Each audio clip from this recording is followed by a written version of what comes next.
Well, welcome everybody to this IISS webinar entitled One Decade, Two Continents, a discussion with the Commander of US Naval Forces Europe and Africa. I'm Nick Childs. I'm the Senior Fellow for Naval Forces Maritime Security at the IISS, and the Commander in question is, of course, Admiral James Foggo. I'm personally very pleased that he is able to join us from Naples because he is very much a long-standing and respected senior member of the US Navy and a respected senior officer, and has long had a reputation for being both thoughtful and thought-provoking. So it's very good to see you, sir.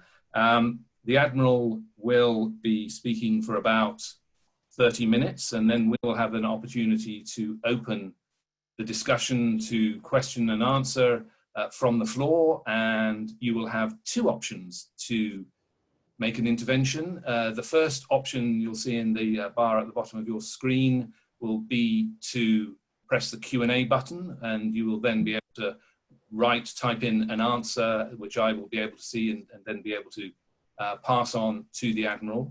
Or the other option is to press the raise hand button, and that will allow you to speak directly. There will be a moment when I will be able to call on you, and then you can give your particular question by audio, or in some cases you may also appear in vision. So you might want to weigh that as you decide which button to hover over when we come to the question and answer. I'll also remind you that this event is on the record. It's also a very apposite topic because the waters in and around Europe and Africa have seen huge change in the last decade, and that has had enormous implications for naval forces and maritime forces operating in those waters. And those have changed too, as I'm sure we'll hear. Admiral Foggo, as you will have seen from his biographical note for this event, has long been immersed, as it were, in these waters during his distinguished career, with ever increasing levels of seniority, from submarine commander to submarine group commander to deputy commander, 6th Fleet, and then commander, 6th Fleet, and now in his current 4-star role. So he is extremely well placed to talk on this matter, and I'm sure we're all looking forward to hearing from him. So I'm not going to take any more time, and I'm going to hand over to you. So Admiral, please, you have the floor. Well, thank you, Nick, for that wonderful introduction, and thank you so much for the opportunity to talk with you and the members of the Institute today. This is one of my favorite spots and forum to do this. As you can see, I stand in front of the line of St. Mark's and the 30 flags of NATO, having just added a new member, and I'll talk about that in a minute. Your institute has earned its impressive reputation for more than 6 decades of exceptional work, and I applaud you for the thought-provoking work that all of you do. And I want to thank you for hosting this event virtually, given the challenges of the COVID-19 epidemic. It's a terrific substitute for people to still be able to come together and share perspectives. Of course, coronavirus is still all on our minds. It hit us earlier in Italy than it did in the United States and most other places in Europe. So when I led Exercise Trident Juncture in the fall of 2018, it included 50,000 personnel, 70 ships, 10,000 tractor rolling vehicles, and 250 aircraft of all type model series. It was the largest NATO exercise since the end of the Cold War, and I'll touch more on that later. We found that the Achilles heel of that exercise was logistics. And at the time I said that logistics was the 6th domain of warfare, in addition to land, air, sea, space, and cyber. So as I jump from coronavirus to Trident Juncture and logistics, you may be asking, well, where's he going with this? Well, I'll tell you where I'm going. I'm going to the 7th domain. We're now in the midst of the 7th domain of warfare, and it's just simply germs. It's the biosphere that we operate in, and we're going to have to take that into account in future warfare. And how the alliance can provide credible deterrence against any adversary faced with this new challenge in the 7th domain. If you go back to 2015, Bill Gates did a TED Talk that was very impressive and very interesting. And it was on what happens in 2015 during a pandemic, and particularly referencing a form of the coronavirus in his talk. In addition to doing war games and tabletop exercises, I think we ought to be doing germexes. That's a term that Bill Gates coined, and I think he's right. We have to incorporate germs into our normal planning process and our exercises so we can protect the forest now and throughout the next pandemic. Maybe a second or third wave of COVID or a new pandemic a few years from now. Make no mistake, there will be something that comes. And in this era of great power competition, we must always be on watch, be vigilant, and that's what we're trying to do right here in Naples. We're facing a lot of challenges nowadays, and I can tell you from my personal experience, things are changing on these two continents, Europe and Africa. I've watched these changes across two continents over the last decade. Now a certain country is conducting unsafe intercepts of aircraft and ships, threatening nations, as well as moving military equipment into the area to back up its threats. Maybe looking to one day obstruct the free flow of maritime commerce through a major international waterway, purchasing news outlets and entertainment companies to push its propaganda and erase any criticism against its government, meddling in elections across the world, restricting information about the coronavirus, and donating equipment and personnel, even in Europe, as a way to show that it is a world leader. Most of you are probably naturally assuming that I'm talking about Russia, which I've talked about before, but I'm not. I'm talking about China. While most Chinese military efforts have been focused on the Pacific, the Chinese wolf warrior diplomats have been active in Africa and Europe. They earned the nickname after a popular 2015 movie in China, The Wolf Warrior, where an elite People's Liberation Army unit fights against foreign mercenaries led by an ex-US Navy SEAL named Tomcat. The sequel, Wolf Warrior 2, was released in 2017 and became the highest grossing movie in China. These movies glamorize a tough, aggressive approach, and that's okay because everybody loves movies. But a poster advertising the summer blockbuster, which perhaps tellingly is set in Africa, said, according to National Public Radio, quote, "Anyone who offends China, no matter how remote, must be exterminated," unquote. And that's kind of what we're seeing. The Chinese are offering financial relief and opportunities and then using that to influence governments in Europe and Africa. This type of influence is a security concern, and it could be used to restrict access to key seaports and airport facilities while providing access to sensitive government and military information through the technology of state-owned and state-controlled enterprises. China has already built its first overseas military base in Africa. I know because I've got a base in Djibouti and they're right around the corner in Dorley. I wouldn't be surprised if Chinese military action in Africa and Europe is closely connected to the newly aggressive and retaliatory wolf warrior diplomats. So much has changed over the last decade, 2010 to 2020. We're now talking about China in both Africa and Europe, and we're talking about Russian military activities that continue to threaten. We've seen a more aggressive Russia, illegally taking territory from sovereign countries, conducting cyber operations against many countries, meddling in domestic politics throughout the alliance, militarizing the Baltic and Black Seas, and now the Arctic, by increasing their bases in the region and moving new and advanced submarines and weapons there, all while making threats to restrict access to the northern sea route. Sound familiar? Well, that is what China has done in the Pacific and could be looking to do in Europe and Africa. And I would argue that China is already doing some of this in Africa and positioning itself quite well to do the same in Europe. China has even labeled itself as a near Arctic country. NATO can no longer ignore China's activities in Europe. Things like 5G, the Trojan horse, buying of port infrastructure, and the One Belt, One Road initiative. And for that matter, we can't ignore China's activities in Africa. So this is what I plan to discuss over the next 25 minutes. Change the security environment over the past decade while I've been here. We've had 71 years of security, stability, and peace provided by NATO and Europe, which is now challenged by one regional hegemon, Russia, and one Indo-Pacific hegemon, China. It isn't all bad, though. We've been doing a tremendous amount of work with allies and partners around both theaters. I'm confident in our ability to deter and defend, but how drastically things have changed in 10 years across these two continents. One of my favorite authors, Robert Kaplan, in a great book, Asia's Cauldron, notes that we are entering the maritime century. He highlights the tyranny of distance that we face and also the stopping power of water. I couldn't agree more. In today's globalized world, the future is tied to the maritime domain.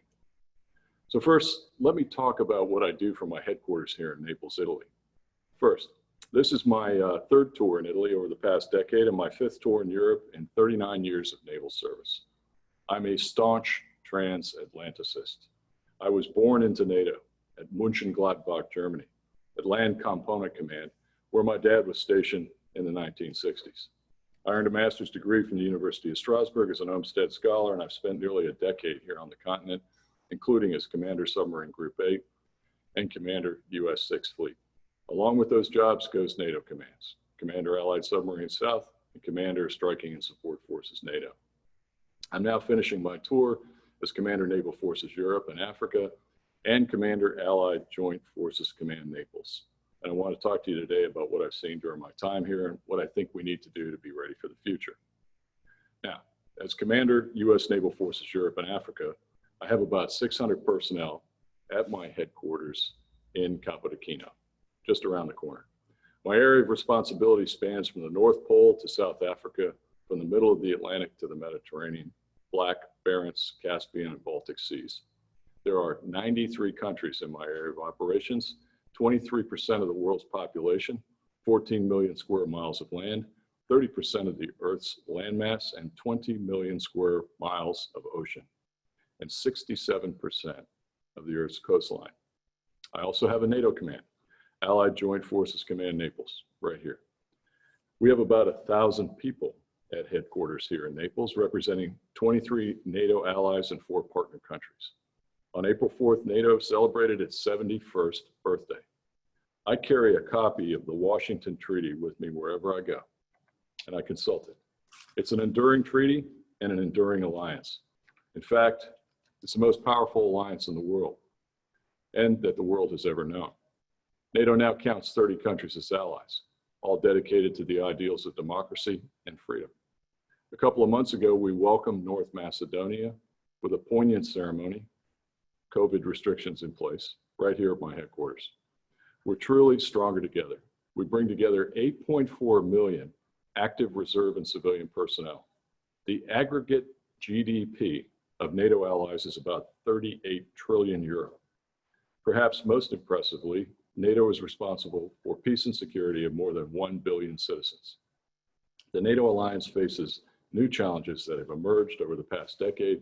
So let me start up north and we'll work our way south. First slide, the Arctic, please.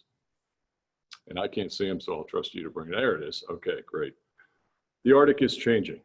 Now the United States has long been present up in the Arctic, and we are an Arctic nation, and the United States Navy has been up there for a long time. Mostly under the water, though. I've visited the North Pole twice. First time on the left in June 1985 on my first boat, USS Sea Devil. That was a submarine that broke through the ice at the geographic North Pole. And again in 2001 as commanding officer of USS Oklahoma City on the right. That's me in my Dale sweater in the back in front of the sail of the Oklahoma City. When I went back to the North Pole the second time, 15 years later, I noticed 2 major changes. First, there was a lot less ice when we came up in a Polinia. And second, there was a lot of plastic in the water. And that's a concern. The environment up there is changing and not for the better. The diminishing ice coverage is causing competition to emerge in this new area. The high north is attracting global interest with abundant natural resources, and opening maritime routes that have not been navigable before. Russia has taken an aggressive approach to the Arctic, and they've recently unveiled a new icebreaker, the Ivan Papanet, that can carry the Caliber cruise missile. Now, I've asked this question a few times, and I'll ask it again. Who puts missiles on icebreakers?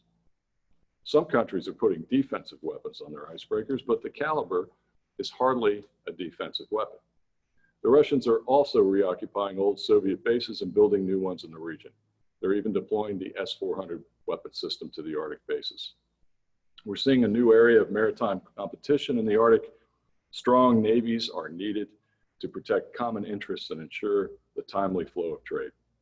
One of the greatest U.S. naval strategists, Alfred Thayer Mahan, asserted that the raison d'etre of a navy was to maintain sea control, particularly the sea lines of communication, or SLOCs, and you've heard that term before. But he never envisioned the importance of critical infrastructure on the ocean floor. About 99% of our transoceanic data traffic is made possible by undersea cables. This includes international financial transactions, emails, and phone calls. It's known as the digital economy. We must protect this new SLOC in the 21st century. The U.S. Cable Ship Security Fleet, established under the fiscal year National Defense Authorization Act in the United States, is a good start, providing for a fleet of active, commercially viable cable vessels to meet national security requirements. But we must do more. The fleet described by the NDAA includes only 2 vessels. We need to ensure that our goods and our data can travel when and where they need to. But over the past decade, this has grown more challenging. We've entered what I call the 4th Battle of the Atlantic. Last fall, the Barents Observer, Norwegian newspaper, reported that 10 Russian submarines were underway in the Arctic and North Atlantic at the same time. Now that number would have gotten the attention of Lieutenant Foggo in that picture on the left in the height of the Cold War. That was the 3rd Battle of the Atlantic. But think about that in the 21st century. This spring, the Barents Observer reported that 5 new attack submarines, the Yasin class, like Severodvinsk, will sail to the Northern Fleet once completed. The Russians are operating first-rate submarines. We still have the competitive advantage in the undersea domain, we, the West, and we, the Americans, but they're pretty good at their tradecraft. Now, my good friend, Dr. Alaric Fritz, and I wrote an article published by the defense think tank Royal United Services Institute that examined the challenges for NATO in the North Atlantic and the Arctic. We argued that the North Atlantic is critical to NATO's collective security, and whoever can exert control over this region could either protect or threaten NATO's northern flank. The North Atlantic is therefore synonymous with our security and our sovereignty. And Russi just published another new book, a thoughtful follow-on, quote, Future NATO, Adapting to New Realities, unquote. NATO needs to be there to operate in the high north if our interests are threatened. That's why we decided to hold Exercise Trident Juncture there in 2018. We chose late fall, close to the wintertime, and some pretty demanding weather to test our forces and their ability to respond to an Article 5 collective defense scenario from the 1949 treaty. It was the largest exercise since the end of the Cold War, and we sent a clear message to Russia. We brought together all, at the time, 29, not 30 NATO allies, plus Sweden and Finland.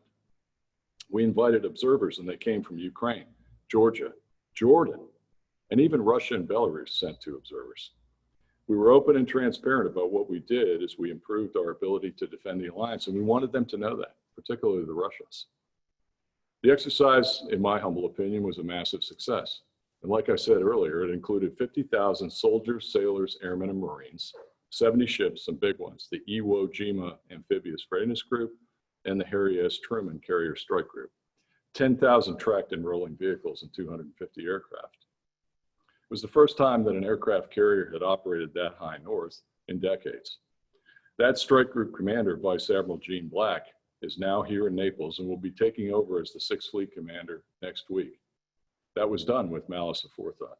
Gene knows the area, and he'll be good at it, just like his predecessor, Vice Admiral Lisa Franchetti. Trident Juncture demonstrated the U.S. commitment to NATO and our unified resolve to stand by our allies and partners. Next slide, please. We're trying to send a powerful message in my theater, and that is that we're open for business. Our forces are sailing into the waters of the Black Sea, Mediterranean, Atlantic, Baltic Sea, and the Arctic alongside allies and partners. We've established the U.S. Second Fleet once again under Vice Admiral Woody Lewis as a maneuver arm. They demonstrated last fall when commanding a surface action group in the North Atlantic above the Arctic Circle from a forward deployed element in Iceland. And last June, just a month ago, Vice Admiral Lewis and his team, a year ago, his team executed Baltops. It was a tremendous success. And this year's exercise, commanded by Vice Admiral Lisa Franchetti just a month ago, was the 49th iteration of Baltops. Concluded last week and included 19 allies and partners at sea despite COVID-19.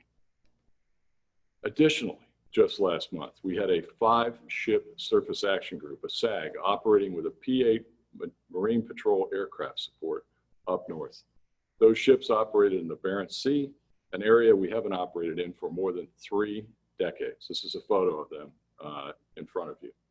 And what's important is that those ships, the USS Donald Cook, USS Porter, USS Roosevelt, USNS Supply, and Her Majesty's ship Kent were there asserting freedom of navigation, conducting maritime security operations, and demonstrating seamless integration amongst allies and partners. As for the seas in the high north, you can expect to see us operating there and ensuring the freedom of the seas and adherence to international norms and customs again and again. We need to look at innovative and new approaches for the Arctic. My friend, and many of you probably know him, Admiral Lars Sonnes, the former Norwegian Chief of Naval Operation, leads a fantastic group called the Newport Arctic Scholars Initiative in Newport, Rhode Island at the Naval War College. I spoke with them recently. The group consists of bright scholars and experienced naval officers representing 7 of the 8 Arctic nations. Unfortunately, Russia isn't part of the group, but they should be. We all benefit when we engage in dialogue, deter, defend, and dialogue. The Newport group has some great suggestions that they're working on. Things like restarting the Arctic Chiefs of Defense meetings, establishing an Arctic Ocean Maritime Symposium to bring together key stakeholders of the region's navies and coast guards to better understand the challenges of the region. They're also looking at the Code for Unplanned Encounters at Sea, or CUES, established in 2014 at the Western Pacific Naval Symposium in Qingdao, China. It's worked well in the Pacific for communication to avoid mistakes and miscalculations, so why not come up with a similar scheme or means of communicating between foreign ships in the Arctic? Right now, only 3 Arctic states are members of CUES.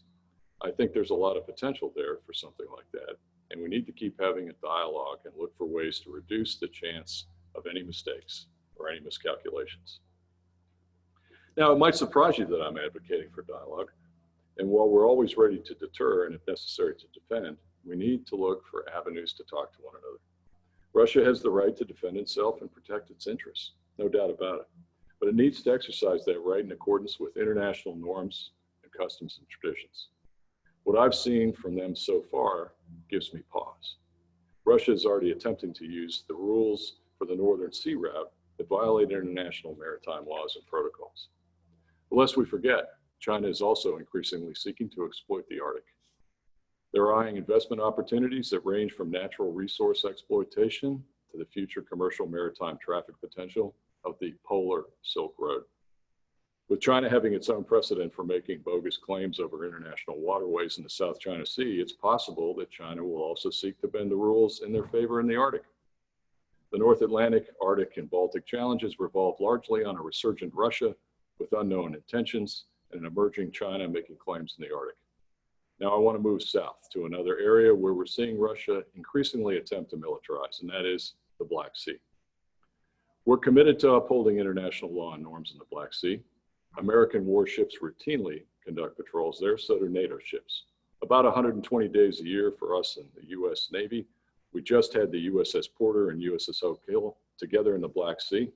Allied forces like NATO's Standing Maritime Group conduct about the same amount of patrols, so we maintain a Black Sea presence for about 2/3 of the year. And we leave presence in the Black Sea to our NATO partners and allies, Bulgarians, the Romanians, and of course our partners in the Ukraine and Georgia and Turkey. And Turkey does a marvelous job of maintaining the agreement, the Montreux Agreement, which allows us to pass through in accordance with the rules of the convention. We had roughly 240 days of presence in the Black Sea in 2019. I think that's a wonderful demonstration of our commitment to our Black Sea allies and our partners. And our forces routinely train with allies and partners, visit ports for cultural exchanges, conduct community service, and participate in multi-warfare complex exercises such as Sea Breeze, co-hosted by the United States and the Ukraine. Now let me move rapidly into the Eastern Mediterranean. The Eastern Med is becoming one of the most kinetic areas in the world. The Russians are deploying quiet, modern diesel submarines capable of launching the Caliber cruise missile. They can range any European capital with the Caliber cruise missile, not just from the Eastern Med, from the Black Sea, from the White Sea, from the Arctic, from the approaches to the GI-UK gap in the Mediterranean and the Baltic. A Kilo-class submarine can go anywhere in European waters and strike any European or North African capital from under the waves. You don't see it coming. Let's think about all the military activity that we've seen Russia take in the past few years and what tomorrow in Europe could look like. Russia's robust anti-access area denial network, an interlocking system of Russian coastal missiles, interceptor aircraft, air defense systems, surface ships, and submarines casts a threatening shadow on parts of Europe. Routine violations of sovereign airspace and dangerously, unnecessarily, and unsafe intercepts have become standard operating procedure for Russia. Now think about what Russia is doing in Crimea and Tartus and what they could pose by gaining a stronghold in Libya. This highlights the need to maintain a vigilant, highly capable naval presence throughout European waters. Next slide, please. And we'll move into Africa. Security in Europe is closely linked to security and stability in the Mediterranean. Presence of friendly naval forces in the Mediterranean Sea ensures freedom of navigation through one of the most important ancient trade routes in the world. And maintaining safe and open navigation throughout the Mediterranean is critical for a healthy global economy. While we tend to focus on the high-end fight in Europe, building interoperability and improving our capabilities with allies and partners, we've also got to look south. We can't just focus on Europe and ignore Africa at our own peril. Africa is a complex continent of great importance. By 2050, 1 in 4 people in the world will live in Africa. That's 2.5 billion people. The potential African workforce will exceed China's by 2030, exceed India's by 2035. The 2019 UN World Population Prospects estimates that 62% of the population of sub-Saharan Africa is under the age of 25. It's a very high percentage.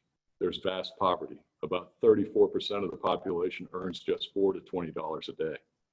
It's middle class in Africa at $4 to $20 a day. And according to the Fund for Peace, this 2019 Fragile States Index, 34 of the top 50 most fragile states are on the African continent.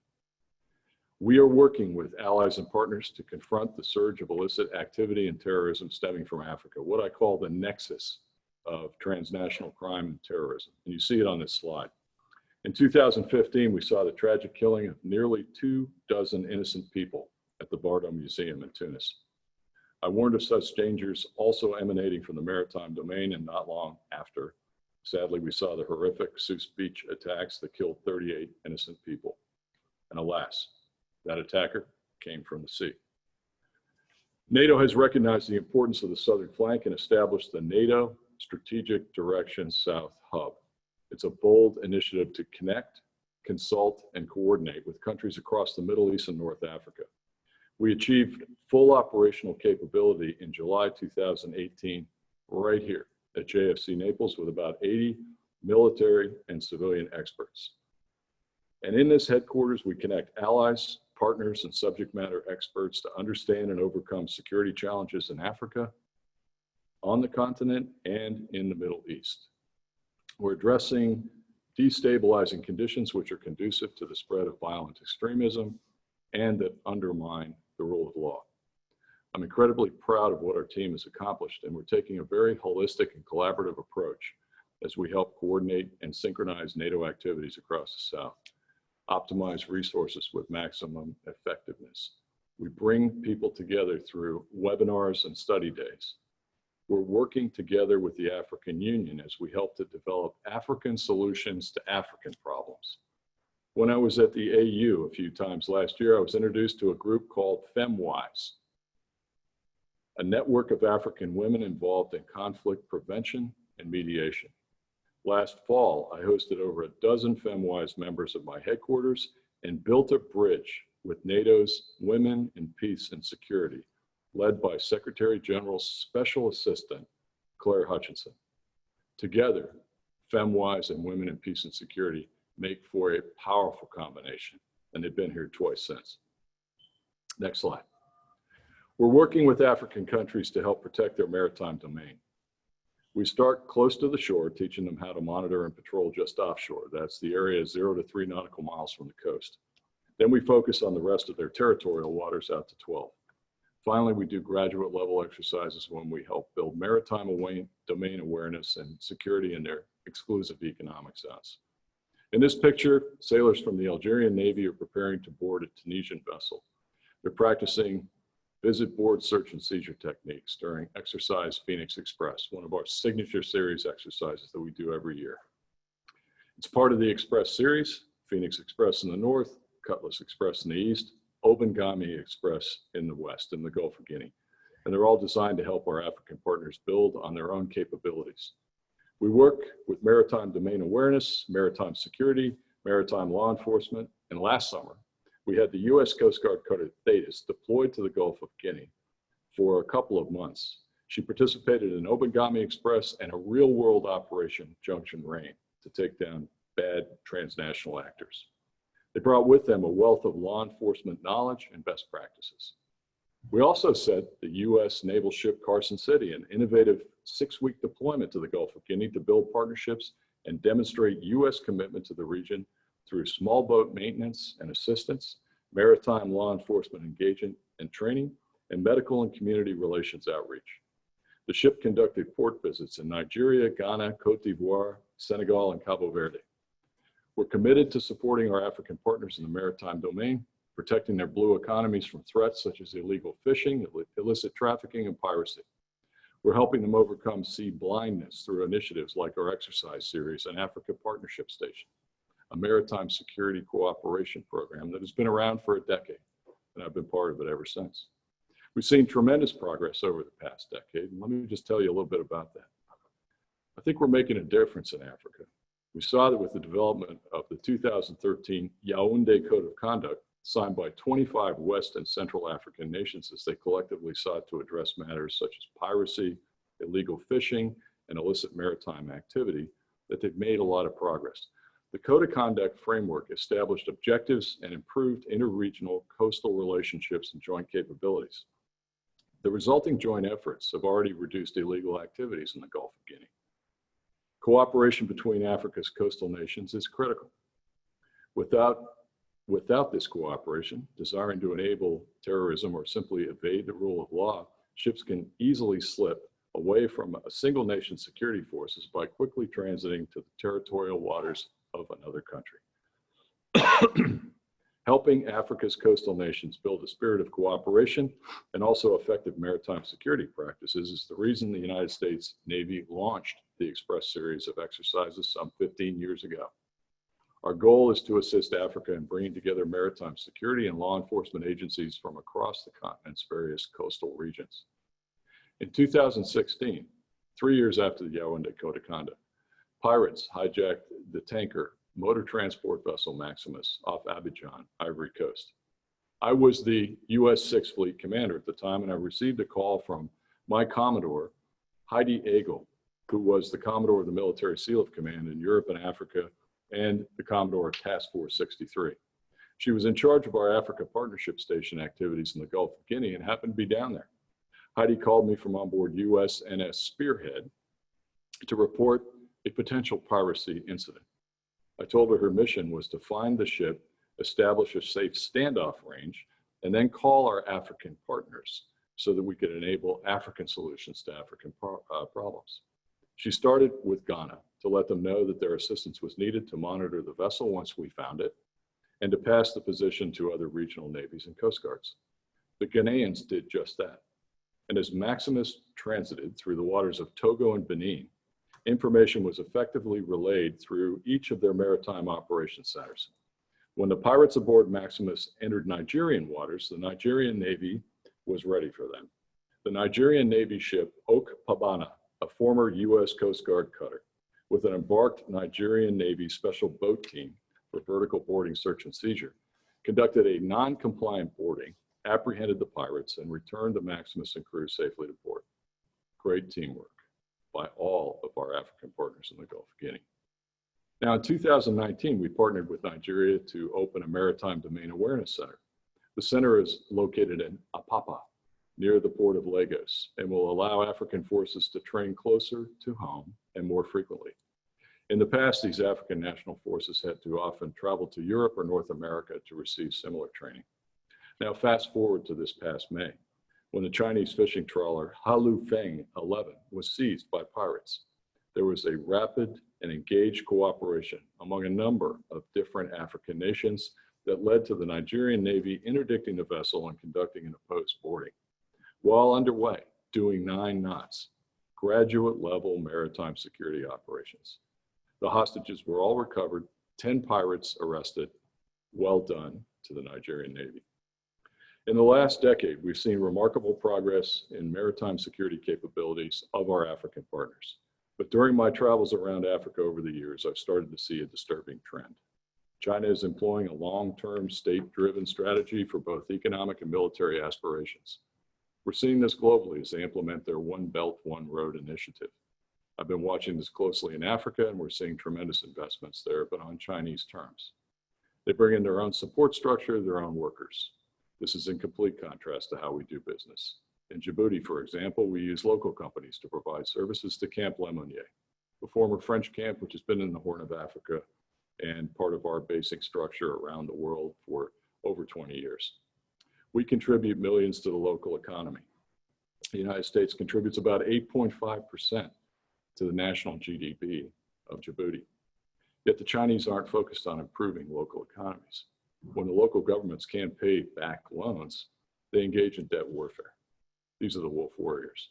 We saw this play out in Sri Lanka, where the Chinese now have control of the port of Hambantota as payback for their loans. That's a concern for us, all of us, because we could see Chinese-owned or influenced ports refuse to provide services to the United States Navy or NATO navies in the future. We need to be out and about as we seek to counter Chinese influence. Our advantage is that we're the friends of choice.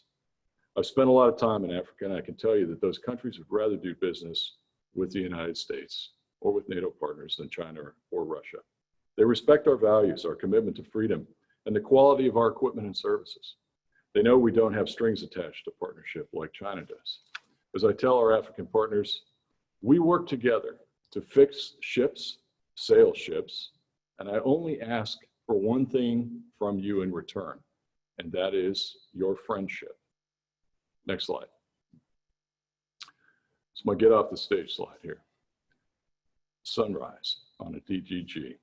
We're facing a complex security environment, and much has changed in the last decade. I've talked a lot about what we've achieved, and I'm very proud that the Alliance has accomplished all of this.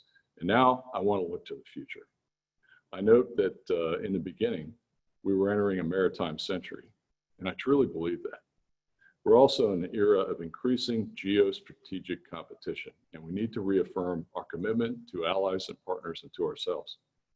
NATO is the bedrock of European and transatlantic security. I can tell you from my roles as both Commander, NATO Allied Joint Forces Command Naples, Italy, and Commander, Naval Forces Europe and Africa, that we're stronger working with our NATO allies and partners. Remember, I remember, the only time Article 5 was invoked since the end of World War II was 9/11. Our NATO allies were quick to contribute to missions in Afghanistan and Iraq. There's even a 9/11 memorial at the NATO headquarters in Brussels with metal from the World Trade Center embedded in it. I always stop by it when I walk by and into the headquarters. Our allies stood firmly with us then, and they continue to do so with us today. Alliances and partnerships allow us to remain competitive and interoperable. We must maintain access to key ports and markets. To do that, we need to shore up our relationships and build trust. You can't search trust. It has to be developed over time. We also need to reevaluate our force structure. And we need to champion what we have here in the theater. I'm very proud of the 4 DDGs that are forward deployed in Rota. I'm very proud of our ships and our submarines that maintain transit presence throughout the theater. and very proud of our maritime patrol aircraft, the P-8s that operate out of Sigonella Naval Air Station. They operate all over the theater, Africa and Europe. We need to continue our operations and exercises around the theater from the North Pole all the way to the Cape of Good Hope. We just had USS Carney on one of her first U.S. Navy port visits in the port of Cape Town this past year. That hadn't taken place in over 11 years. The Arctic is a region of growing competition, and we need to employ innovative approaches there. We need to continue to work with groups like the Newport Arctic Scholars Initiative and increase our presence and look for ways to improve transparency and build trust while we protect all of our interests. We must continue to operate with our allies and partners in the High North, the Baltic, the Black Sea, the Eastern Mediterranean, the Atlantic, and the Mediterranean. I'd suggest we need to re-examine NATO's maritime strategy. Yes, the last one was devised and written in 2011. And the world is a vastly different place now. The strategy in 2011, the white paper, was a thoughtful one, designed by some great thinkers and friends of mine. Jim Bergeron, Vice Admiral Ian Corder, Rear Admiral Royal Navy Bruce Williams. But in 2011, it didn't factor in the opening in the Arctic, the illegal annexation of the Crimea, which took place in 2014, the resurgence of the Russian submarine force, 6-kilo class submarines in the Eastern Mediterranean and Black Sea, or the Fourth Battle of the Atlantic, or growing Chinese activity throughout the region. So I think we need to come up with a new strategy that helps us move forward in an increasingly complex geostrategic landscape. We must also adjust to the new normal brought about by the coronavirus while preparing to face future pandemics in what I call the seventh domain of warfare in the future. Our collective strength and ability to project power with the help of our capable NATO allies and partners is what enables us to confidently state that there truly is no competition in this era of great competition that we cannot overcome. Thank you very much, Nick, for your time and your indulgence of your audience, and I'm happy to take any questions. Well, thank you very much for that. And covering the horizons, absolutely, both on, above, and below the surface. So thank you very much for that. I'm going to abuse the privilege of the chair to kick off the questioning and pick up a bit the theme you were ending on looking to the future. You talked about the change in the US Navy posture in and around the region in the last 10 years, the constitution of the Second Fleet, the forward deployed destroyers. You talked about the need to reevaluate things looking to the future. I just wondered if what is on top of your wish list, as it were, in terms of a capability that you would like to have that you don't have at the moment. Right. Well, I think any naval officer worth his salt operating in an operational billet would want more force structure. We are currently looking at that back in the United States.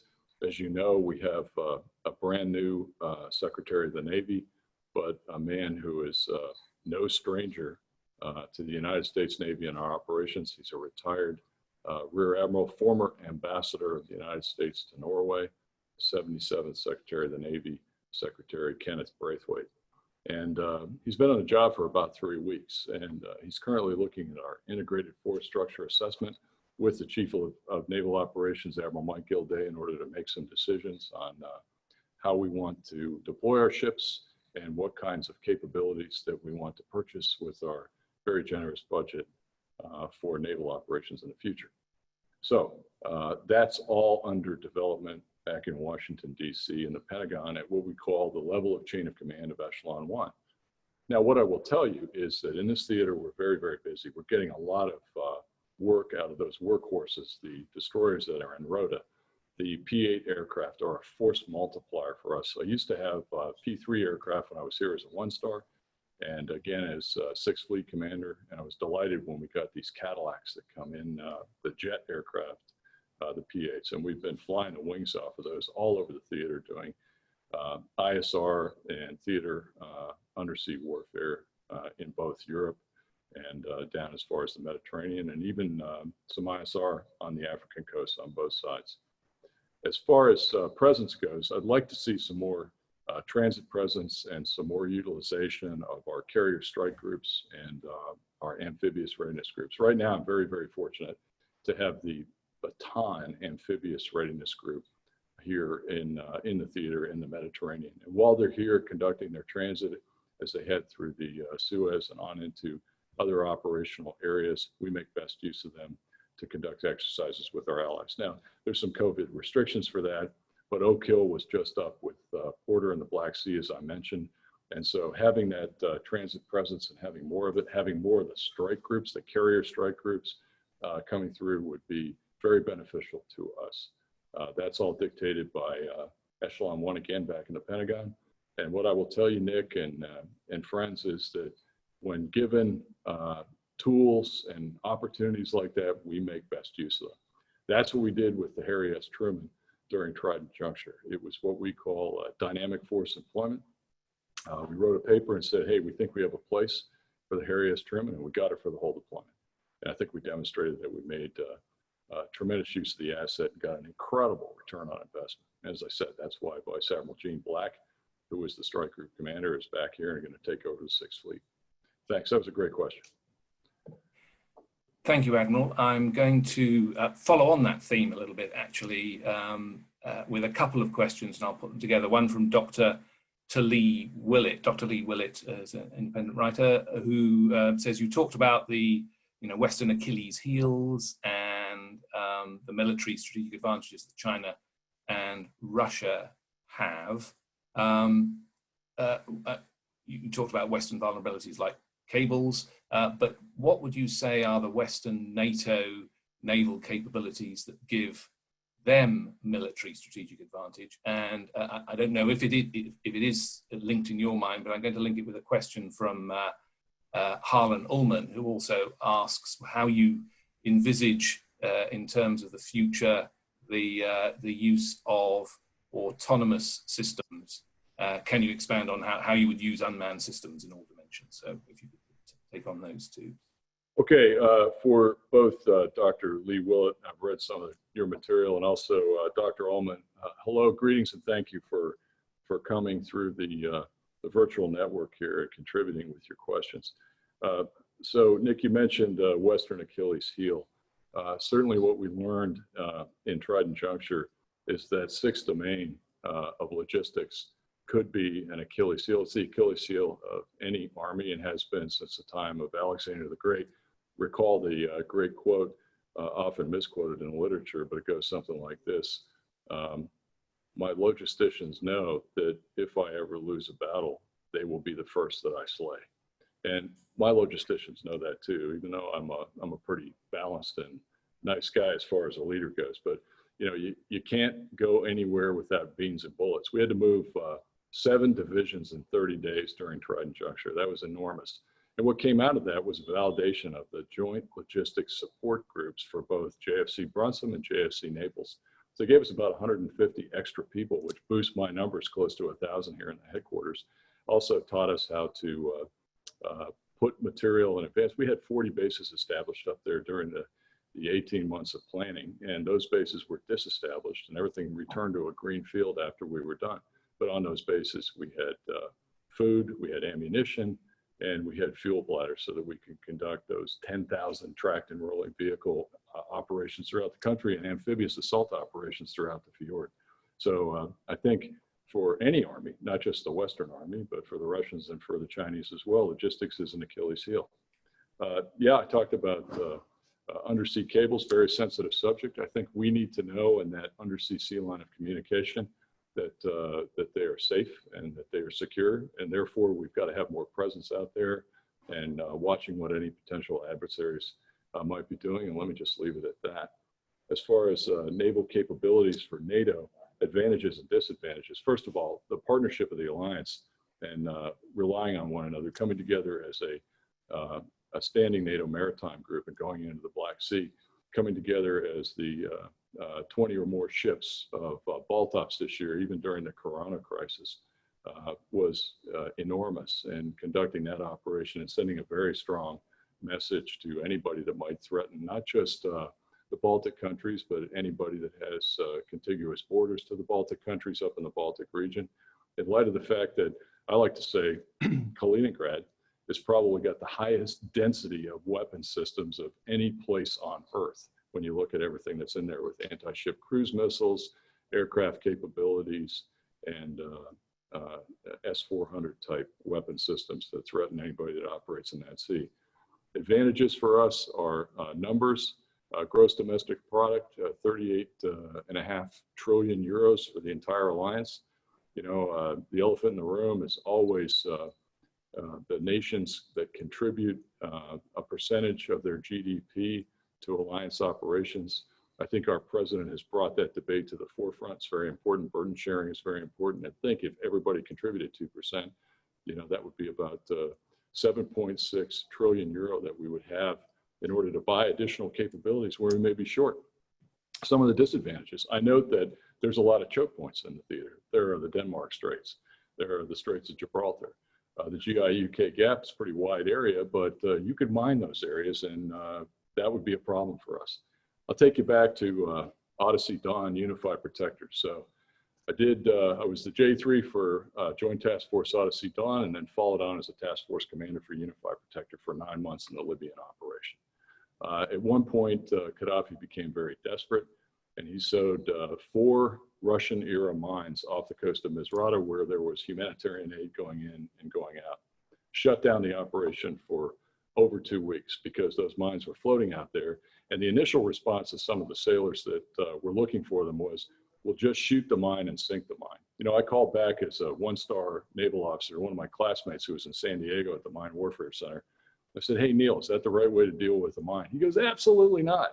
You know, you put a hole in it, it sinks, but it'll come back to haunt you a year from now, a month from now, 10 years from now. And that happens all the time up in the Baltic and areas from the First and Second World War, where we see these mines pop up and they're very, very dangerous. So sweeping those mines was essential, but it took us a long time to get the capability down there to do that.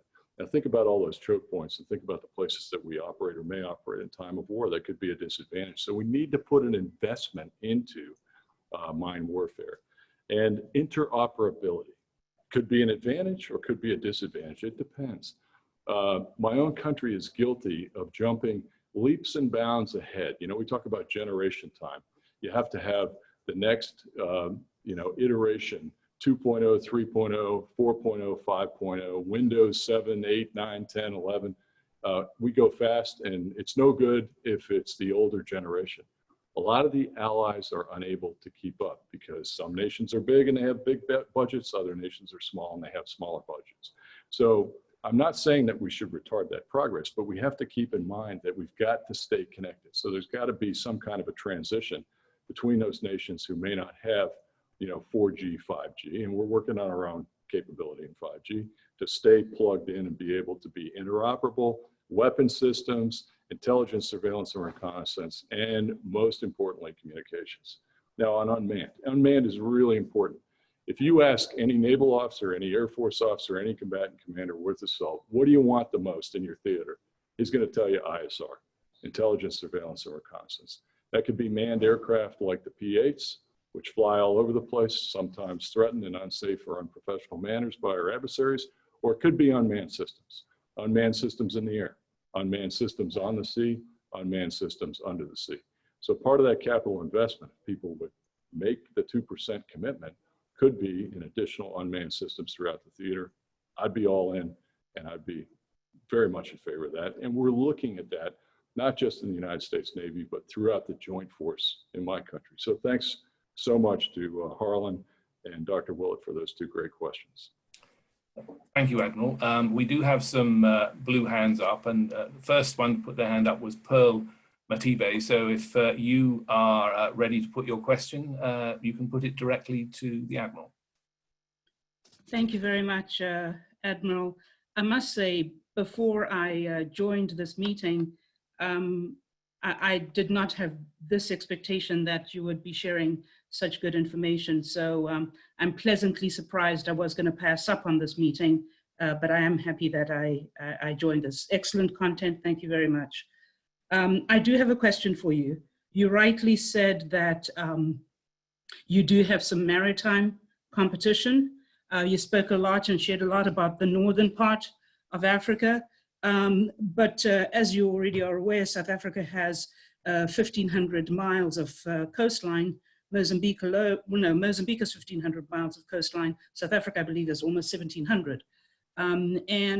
There are some insurgent problems right there around Palma in the northern part of Mozambique.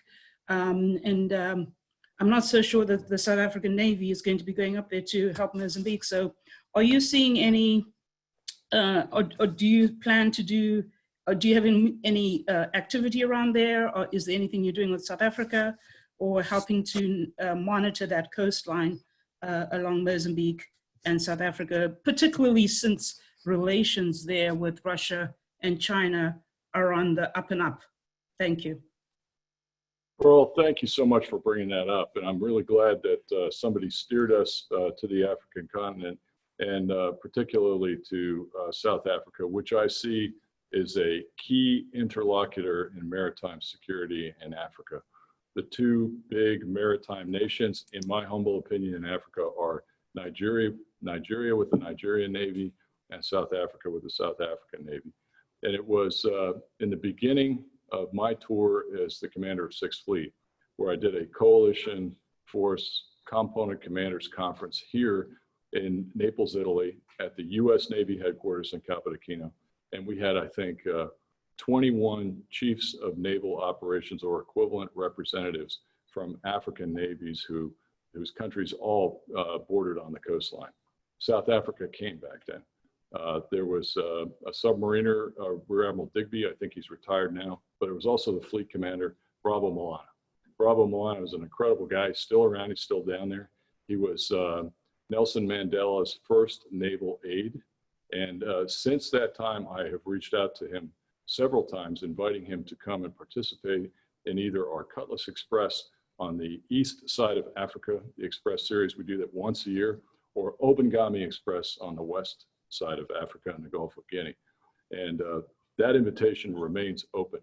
Part of the dialogue in contributing to their participation, South Africa's participation in our exercise, is to establish a rapport.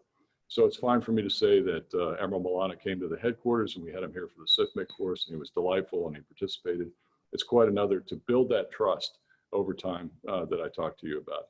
And we probably have not done as good a job as we could do there. We have a very engaging ambassador from the United States in South Africa right now in Ambassador Marks. Ambassador Marks was all in when we said we'd like to get a ship into South Africa, first time in 11 years. And I can say with confidence that the USS Carney had a wonderful port visit down there. And that's where it all starts. We're also doing, and this is extraordinary, chaplaincy exchanges with the South Africans and other countries in Africa, which is very, very important. It allows us to build a rapport and to build that trust and confidence that I'm talking about. So it won't happen on my watch. I've worked very hard to try to do this. I was very happy to get the Carney into port. I'm going to make my successor aware of the fact that one of his challenges will be to get South Africa to come back into Obangami Express, Cutlass Express, and get up into those waters that you're talking about. And I'm fully aware of the problems that exist up in the Palma region and off the coast, the northern coast of South Africa and Mozambique. So thank you so much. And again, it's not just the US Navy working on this dialogue, it's also this NATO headquarters in NATO Strategic Direction South Hub. One of the commissioners of 8 commissions in the African Union is headed by a woman who's delightful. She's from Angola originally, Josefa Sacco. Josefa Sacco came to this headquarters a little over a year ago. And she is so well educated and so charming. We had a delightful discussion. And I asked her if there was anything that I could do to help her in the context of our interest in the NATO Strategic Direction South Hub in partnership with the African Union and African states. And she said, well, you know, Admiral Foggo, my portfolio is, I am the head of the initiative for the Africa Early Warning Station, and I also do the Blue Economy. I go, the Blue Economy, really? And she said, yes. She goes, well, I know you're NATO here, and we're talking about things on the land, on the continent. I said, no, I'm a naval officer and I do the blue economy too, because I do a lot of exercises at sea around Africa, and I am a component of AFRICOM. I am the naval component of Africa. So I'd be very interested in partnering with you, and that dialogue is continuing. Likewise, she asked for help with the African early warning system. So for example, we talked about the travesty of Hurricane Idai in Mozambique. First time, second time, no warning. People were caught unawares, and many innocent people died. And we're trying to help the African Union come up with a system like a maritime operations center that would give early warning the way that we have it in America with CNN network. If a hurricane is about to hit the East Coast of the United States, you know about it a week in advance, and you know pretty much exactly where it's going to go, and you know what all the orders are to get out of town and board up your house. We'd like to see a model like that eventually work for Africa for humanitarian disasters, not just hurricanes, but also things like drought that could lead to famine in the Sudan, things that are meteorologically or climate issues dealing with the environment. And we're certainly willing to help. And we've been down there, we've given them a catalog of information, and we hope that that relationship will continue to blossom after I depart. Thank you. Admiral, thank you. Unfortunately, we're out of our scheduled time, and inevitably the questions have flooded in the sort of dying moment. So unfortunately, I'm afraid I don't think we can get to deal with those. So my apologies for that. With your permission, perhaps, particularly for some of for the written questions, I don't know if it would be possible for us to forward to your staff the questions that haven't been answered, and maybe that way you could respond. You can forward them to me, and I'll answer them myself. And if you all have the time on the screen, I'd be happy to take one more question from anybody. Well, I'll tell you what. I'll group together three questions that have very a lot of commonality. One is from Stephen Haynes, who said, you talked about dialogue and you talked about cues as a model. Do you think there's a realistic chance of getting a dialogue going? Megan Eckstein, also talking about cues, is saying, how would something like that bring benefit into the Arctic, in terms of the the safety and security concerns in the Arctic. And Abraham Mashi has said, are there any areas of potential cooperation and dialogue with China in Europe and Africa, or is the relationship competitive and adversarial? So a sort of lump of sort of dialogue and potential partnership questions, if you could perhaps wrap those up as a way of what the future holds in that area. Yeah, so on cues, the way I became familiar with cues was working back in the Pentagon in the plans and policy shop when the chief of naval operations at the time attended the Western Naval Symposium in Qingdao, and cues, China was the host, and everybody signed the cues agreement. Russia signed, the United States signed, France signed. Those are nations that operate over here and that subscribe to cues. Cues is like the incidents at sea agreement. There's a table of things that you can do when a ship encounters another ship at sea, and in order to communicate, the table will tell you, here's how you call them up on the bridge to bridge. This is what you say your intentions are, and you get a response, and you can eliminate any ambiguity, and therefore hopefully eliminate any untoward incidents that may take place. It's worked in the Ink Sea agreement since 1972, and again, cues has been around for about 5 years, and I am a firm believer that it can work in any place around the world, and particularly in the Arctic. As ships encounter one another in the Northern Sea route, in the Polar route, or in the Northwest Passage, there's a need to communicate. There should be a copy of some kind of a scripted manner in which you communicate. The common language which cues agrees to would be English on the bridge to bridge, just like it is in air traffic control. And there should be those capabilities on any ship operating in international waters, again, in order to avoid mistakes and miscalculations. So I'm a believer. Is there an opportunity for dialogue? Yeah, you're looking at a guy who's all in for dialogue, okay? The Navy is an extended arm of diplomacy. That's the title of something I've written about. One of the things that Admiral Greenert asked me to do when I was working for him on the Navy staff was to be the Navy lead for the standards of behavior in the maritime domain with the People's Liberation Army Navy. That was fascinating. I did that for a year, had a couple trips back and forth to Beijing, and the Chinese delegation came to America. There was an operational commander who sat across the table from me. It was Rear Admiral Han of the PLA Navy. He had operated in the counter-piracy task force out in the Gulf of Aden. They had a very intelligent, well-spoken individual, Rear Admiral Lee Ji, who he spoke English like an Oxford professor. Brilliant man, autodidact. He taught himself how to speak English. And we were arguing for months over the very beginning of this document. Was it going to be rules of behavior or standards of behavior in the maritime domain? Americans like the term standards because it gives you a little maneuver room. Chinese like the term rules because rules are steadfast. If you violate a rule, they'll tell you that you violated a rule. We couldn't agree. So Admiral Lee Ji said, we, the two of us, must work this out. And I'd like to meet you for breakfast. And I said, sure, and of course I ran that up the chain and came back down. You may do that, Admiral Foggo. So I went in and we had breakfast with Admiral Lee Ji. And he said to me, do you know why we're here? And I said, yeah, I thought we were here to negotiate standards of behavior in the maritime domain. He goes, no, that's not why we're here. This was prophetic and I have never forgotten it. He said, at the time it was under the Obama administration, he goes, we are here because if our two nations ever go to war, that is a decision for President Xi and President Obama.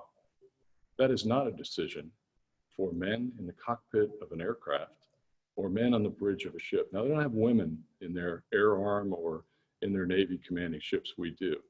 So that was not intended as any kind of a gender unbiased statement. But think about that. Men in the bridge of a ship or in the cockpit of an aircraft will not dictate a declaration of war. That is for governments and for civilian leadership to do. So we want to avoid mistakes and miscalculations at all times. That's why Q's is important. That's why the standards of behavior in the maritime and the air domain are important. That agreement was signed by both defense ministers and President Xi and President Obama at the summit in 2013. And so I think that there is always room for dialogue. It's going on right now with Chief of Defense Gerasimov in Russia and our Chief of Defense, our Chairman of the Joint Chiefs Milley. They talk all the time. General Walters, my boss at UCOM, talks with General Gerasimov all the time, and so does the Chairman of the Military Committee, Stu Peach. I've never seen that before. All three of those guys talk to the Russian Chief of Defense, and I can guarantee you that dialogue has avoided mistakes and miscalculations in places like Syria and Iraq and throughout the theater where the Russians are conducting combat operations. I said earlier, Libya concerns me, and that's one where we need some dialogue. And I think that would be an important place to focus on. So let me end it there. Stephen, thank you very much for your question. Nick, thanks very much for your indulgence. And I look forward to seeing you again, hopefully in London at some time after this coronavirus. And I wish every one of you health, good health and safety. And I look forward to engaging in you in a dialogue, whether it be one-on-one or in another group like this. Thank you. Admiral, thank you very much, and thank you for your indulgence in spending a bit over the scheduled time with us. I hope you haven't just got me into trouble with your staff as a result of that, but I think I probably got myself into trouble with a lot of friends, including mutual friends of ours, on the line who I know were bursting to talk to you. But thank you for the engagement that you've given us up to now, and for your presentation and remarks. And thanks to all of those who participated. Sorry again for those who I couldn't get to. But I very much appreciated the discussion, and I hope everyone benefited from it. I'm sure they all did. So thank you, and thanks to all those who participated. even if only passively. And with that, I think I will say, bring it all to a close and wish you all very, very good wishes for the rest of the day. Thank you, Admiral. Thank you, Nick. Great to see you. Bye now.